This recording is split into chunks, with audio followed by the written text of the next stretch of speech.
Hello, today we will guide you through how to add page in iLovePDF. To get started, open the workspace in PDF Aid.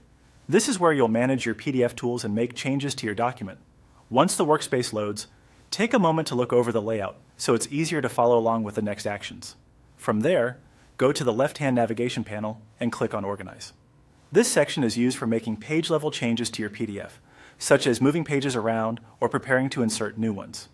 If you're working with several tools in the platform, this area helps keep everything focused on page arrangement. After opening Organize, click on Rearrange Page Order. This brings you into the editing view where your document pages can be managed more directly.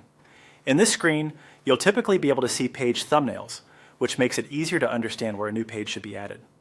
Next, click on Upload New Files. This option is useful if the PDF you want to work with is stored on your device and needs to be added into the workspace first. If your file is already available in the platform, you may not need to upload it again. Instead, you can click on Choose from Recent Files. This is often the faster option because it lets you pull in a file you've already used or uploaded before. It can save time and help you avoid searching through folders on your computer. When the Recent Files list appears, select the sample PDF. This opens the document inside the Page Arrangement tool so you can begin editing it. Before moving on, it's a good idea to confirm that you've opened the correct file, especially if several PDFs in your recent list have similar names. Finally, click on New Page at the top left of the screen. This is the action that adds a page to your PDF.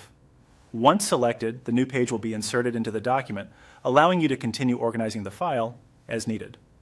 And that's it. By opening the workspace, going into Organize, choosing Rearrange Page Order, selecting your file, and using the New Page option, you can quickly add a page to your PDF.